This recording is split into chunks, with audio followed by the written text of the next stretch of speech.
Is this thing on? We are going to the Mambo Cabana. The Mambo the what? Vivo, this is really important. Martha needs to hear this song. What difference can one song make? What difference can one song make? That's the question we're on a mission to answer on the Vivo Songbook, a show where we dive deep into the story and songs of Vivo, the movie from Sony Pictures Animation, now streaming on Netflix. I'm your host, Martina Castro, and today we're going to bounce to the beat of our own drum with the one and only Gabby.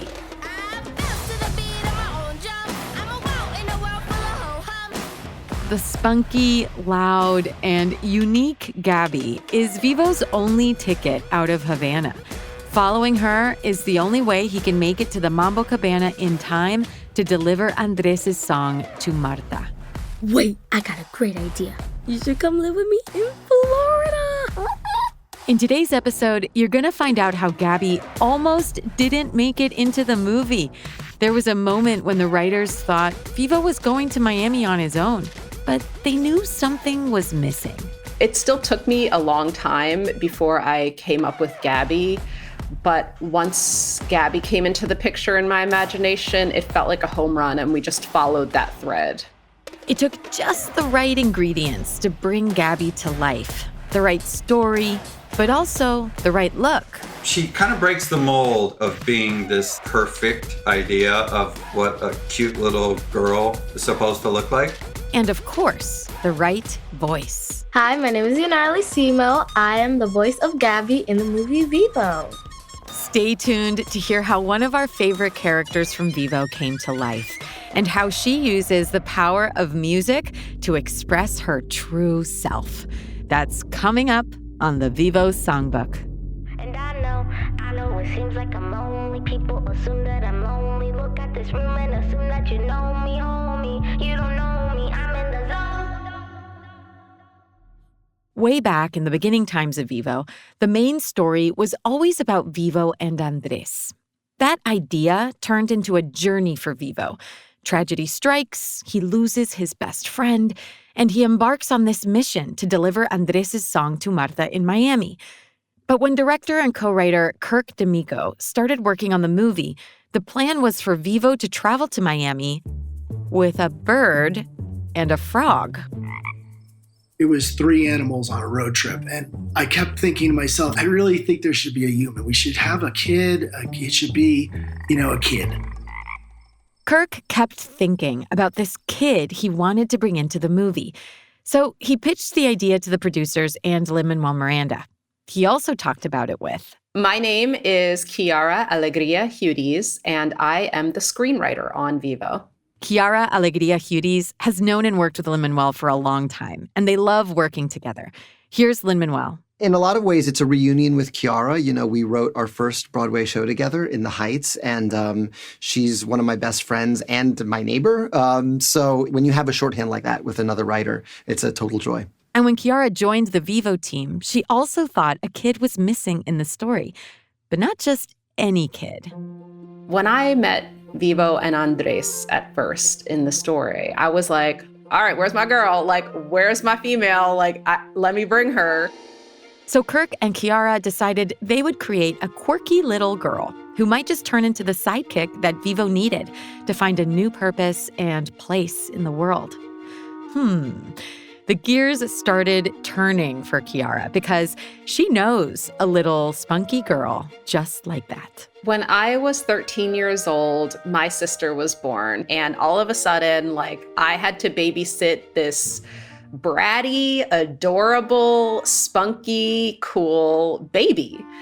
It was so fun being a teenager and learning from this little child because she was 10 times sassier than me. Kiara had an idea of who Gabby could be, but there was still a lot to figure out. Where was this girl from? And how did she come into Vivo's life?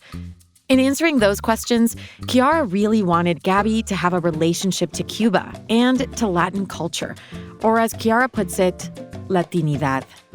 I thought it would be so fun to then get a different view on Latinidad and get a girl who was not that familiar with the island, because every Latino is not the same. Like, it's such a diverse cultural, racial, artistic community. And so I wanted to show that even within one family, there's such diversity. So that's how Gabby's story started shaping up. She would be Andres's niece, who was born in Florida, far from Cuban culture and Cuban music. She would be loud and rambunctious and proud of who she was. Cuba, Cuba. I love Cuban music. What's up, Cuba? I'll give you a backbeat. Thank you, Gabby. I'm sure all of Cuba knows you're here. Sorry. Guess my playing was a little too hardcore. But you can't get far in an animated story without knowing what a character will look like. To figure out how Gabby got her signature look, we called up the person who would have to figure that out for all of the characters in the movie, and for Gabby. That person is... Ready? Okay, no, yeah. Hey, Emiko. And that person is... Emmy. Okay, I think we can be done with the piano now. I'm sorry. Okay, perfect. Good timing. Thanks, baby. Okay, that person is... My name is Joe Mosier, and I'm the character designer on Vivo. Joe Mosier has worked on a ton of movies you'll probably recognize, like The Croods, Bolt, Hercules, and The Emperor's New Groove. In the background, you can hear Joe's daughter, Emiko, practicing the piano. She's a big part of why Joe was so excited to work on Vivo. I immediately fell in love with the idea. It's not a typical animated film with songs. It's actually a real, unabashed musical, right? And the songs are written by Lin-Manuel Miranda, so that's kind of a no-brainer for me, especially that I have a daughter who loves his work. As the character designer, Joe had to take the ideas that Kiara and Kirk put into Gabby's story and make them part of how she looks, from how she dresses to how she does her hair. Hopefully when you look at Gabby, you really have a strong sense of her personality and the type of person she might be, and just get a real strong feeling before she even opens her mouth. Sometimes character designers can spend months figuring this stuff out. But Joe says that by the time he sat down to design Gabby, it was really easy because Kiara and Kirk had already defined so much about her. She cuts her own hair and styles it and colors it, and she's a bit rebellious and independent.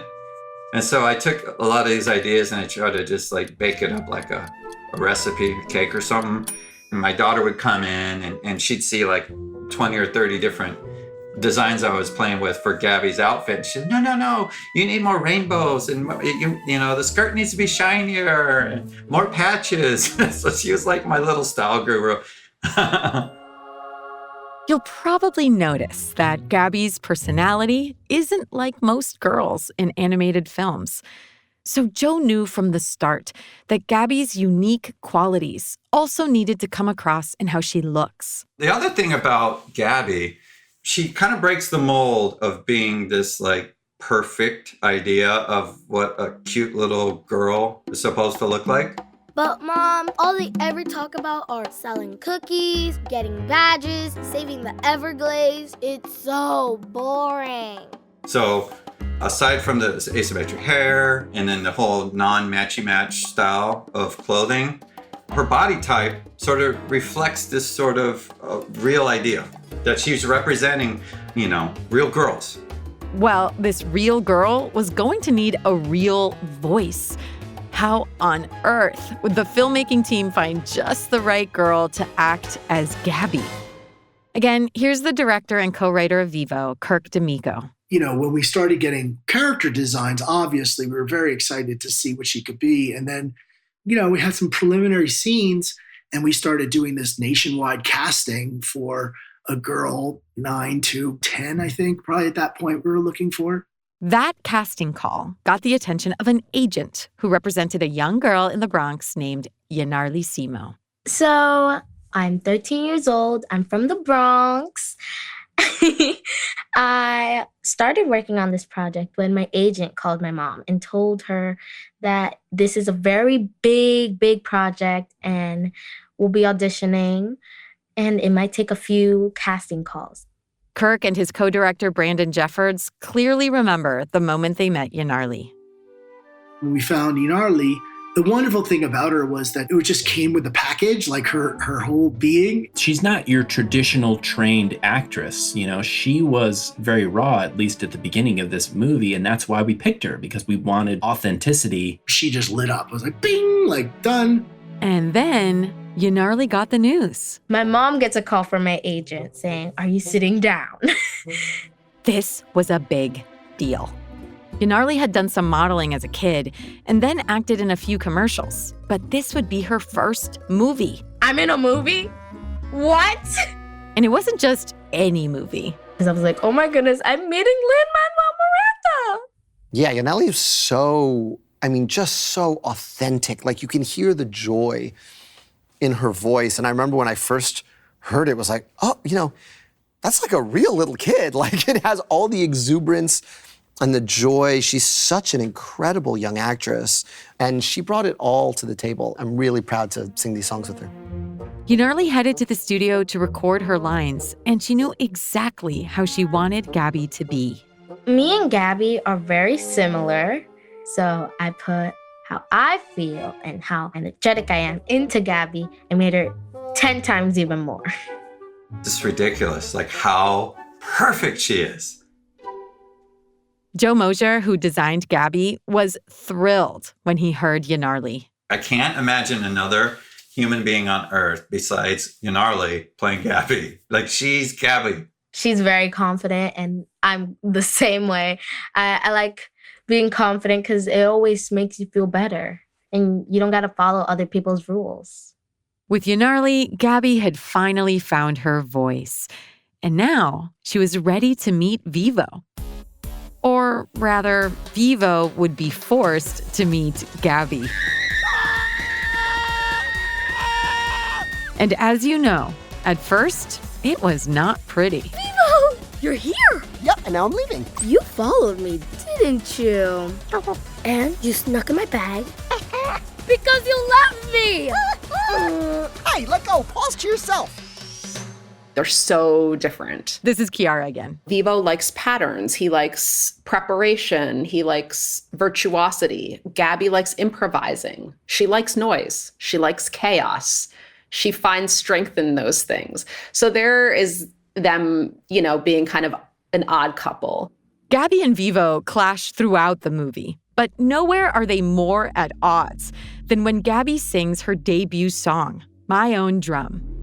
We knew Gabby's song just had to be so wild and kind of punk and not typical nice Latina lovely music, but just really break the norms and break the stereotypes. I was like, it should be about, her rebelliousness. And Lin was sitting on the floor, and that's when he came up with, he was like, own drum, ho hum. And we're like, yeah, own drum, ho hum. And then he's like, okay, Kiara, now give me ideas. That character was so irrepressible from the moment she appeared on the page. And so I wanted to write her the most idiosyncratic, I bounced to the beat of my own drum. And one of the easiest songs I ever wrote, because it felt like she was dictating it to me. It was just it was really fun. When Vivo pops out of the suitcase in Gabby's bedroom with nowhere to go, it suddenly hits him. He knew Gabby was a little extra, but now he realizes that she has plenty of opinions to share with the entire world. She doesn't really care what other people think about her. She's not going to let anyone change her. And she's like, I'm my own person and I rock. And she does. It's Gabby's sort of introduction, but it's Gabby's introduction as she sees herself. This is Kevin Webb. He's an animation supervisor at Sony Pictures Imageworks, the group behind the groundbreaking movie Spider-Man Into the Spider-Verse.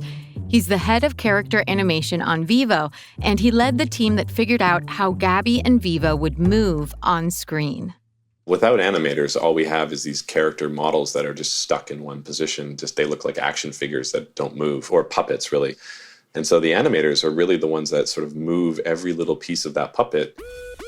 When Gabby starts her big introduction, the walls and the carpet in her room are replaced by an illuminated dance floor. There's confetti and instruments flying everywhere. In My Own Drum, Gabby pulls Vevo into her head and into her world. This is the craziest situation that Vevo's ever been in. It's like seeing Gabby's world through her eyes. Because we're going into Gabby's mind for this song, it's like, all right, let's break all the rules. Let's move as she sees herself. During this crazy scene, Kevin's team has to animate every single one of her movements and every reaction from Vevo. Every time Vevo's eyes get a little bigger, or when Gabby sends him twirling in the air and grabs him by the tail. He looks like he's in just total shock.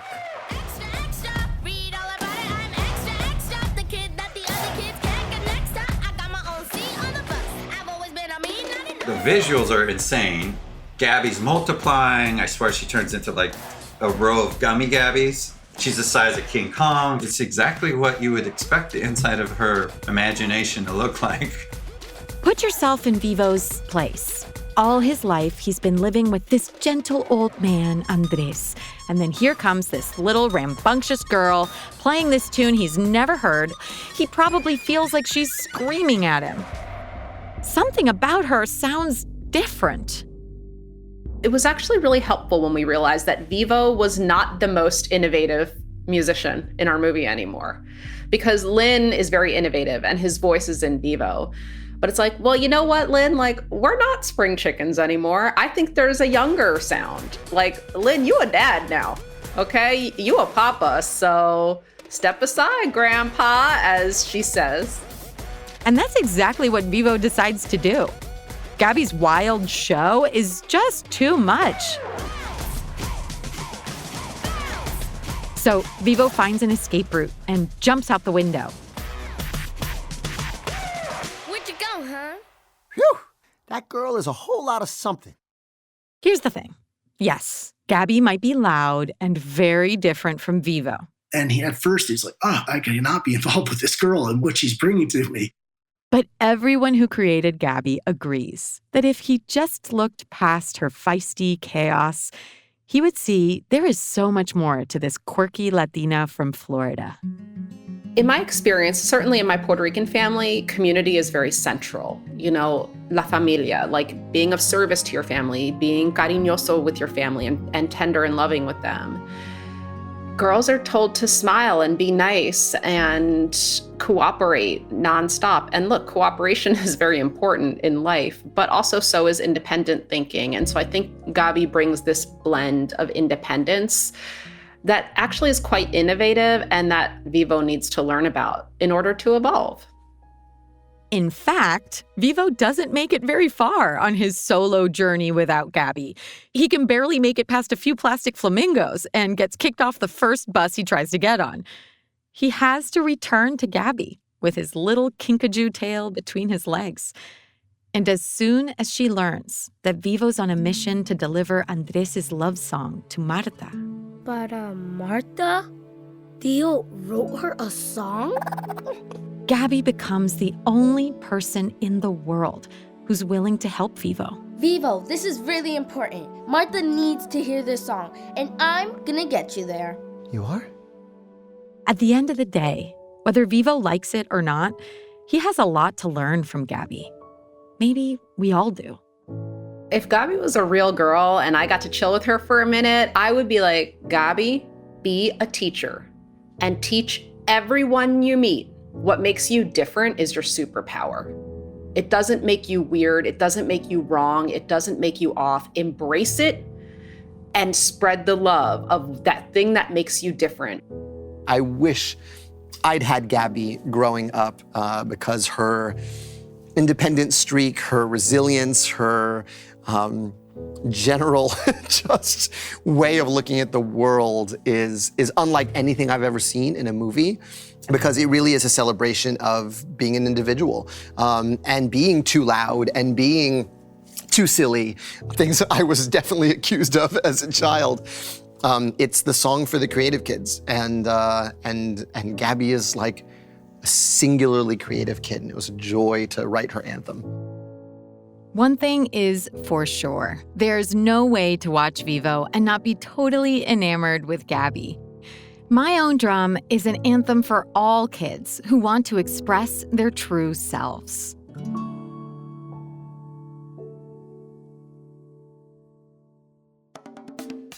Recently, we got to see a family screening of Vivo, and guess who went nuts for My Own Drum when she heard it?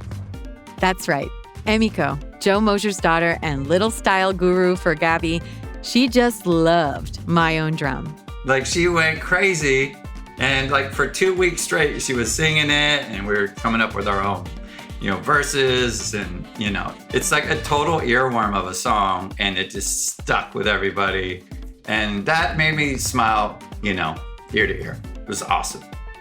It's my kids' favorite thing I've ever written. I don't know what it is about that song, but the moment I put it on, they stop watching the movie and just get up and start bouncing all over the house.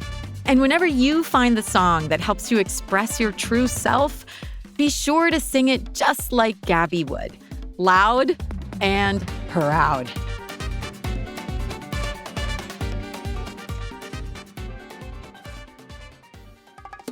Next time on the Vivo Songbook, Vivo and Gabby are off to Miami, but all their genius plans start breaking down one by one. No. Time for plan B. Change of plans. We'll catch the bus at the next stop. But what about the bus? The plan was the bus. We'll take a detour through the Everglades and hear about a special moment that changes everything for Gabby and Vivo.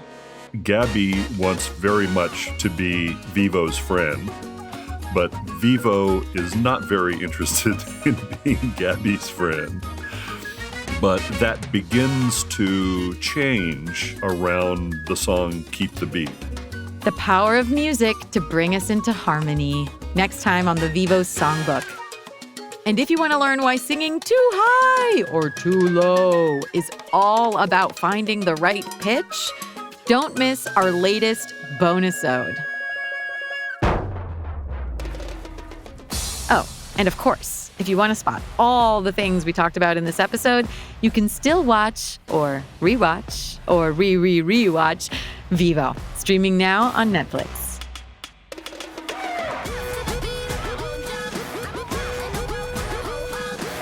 This episode of the Vivo Songbook was written by me, Martina Castro. Our lead producer and sound designer is Martine Chaussard. Our editor is Natasha Ruck. Luis Gill is our production manager and mastering engineer. And we had additional mixing and sound design from Giovanna Romano Sanchez. Special thanks to Adonde Media's Mariano Pachela, to Garth Burkhardt and Paige Borsos from Sony Pictures Animation, Charlie Yater from Sony Music, and to our consultants, Natasha Crandall from Crandall Consulting, and Andrew Barkan and Polly Hall from the Ear Snacks podcast. And most importantly, thank you to the entire Vivo filmmaking team. The Vivo Songbook is produced by Adonde Media for Netflix and Sony Pictures Animation. I'm your host and executive producer, Martina Castro. Nos vemos.